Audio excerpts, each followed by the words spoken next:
Welcome to another BusinessMind tutorial. In the previous episode, we went over creating a layaway, adding prepayments to the layaway, and having the customer come pick up the layaway, finalizing the sale. For a link to that video, please check the description below. In today's episode, we're going to go over how to cancel an open layaway.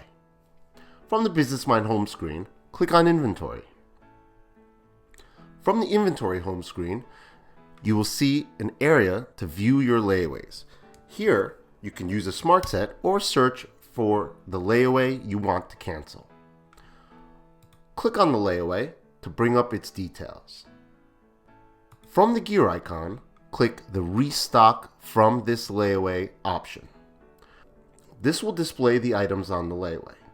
From this view, you can restock all quantities with a simple click of a button or individually click on the items you want to restock. After this, hit the Save button. Now you'll notice that the item is off this layaway. If you want to see the original items on this layaway, you could click Show Original Layaway Items. You will also note the history record of how this item was placed on layaway and then it was canceled, removed from layaway. Now that the layaway is canceled, the customer still has a prepayment for this layaway. So let's go ahead and head over to Sales. From the invoice section, we can search for this prepayment. I'm just using the layaway number because this prepayment is attached to this layaway. Here we find the prepayment. Click on it to bring up its details. At this point, you might be refunding your customer. You can use the on-screen refund tool to refund the payment. But perhaps the customer has canceled this layaway and wants to use these funds towards another layaway or even a job they might have. So in this case, we can edit this layaway and repurpose this prepayment towards another layaway or a job. Let's do that now. Click on the edit icon in the upper right hand corner. Click on the gear icon and choose the Remove Prepayment Target option. You will note that this prepayment is no longer linked to the layaway.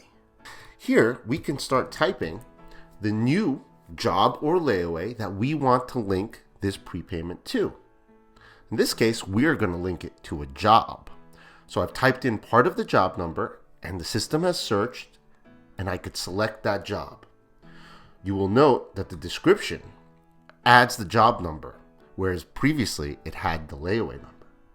The only thing you'll want to change is the reference. Here I will add the job number for quick searching. Hit the Save icon and now this prepayment is attached to this job. So when the customer comes in to pick up this job from the point of sale, this prepayment will automatically populate into the point of sale. I hope you all enjoyed this episode of BusinessMind Tutorials. Remember to like and subscribe and hit the notification bell. Have a good one, everyone.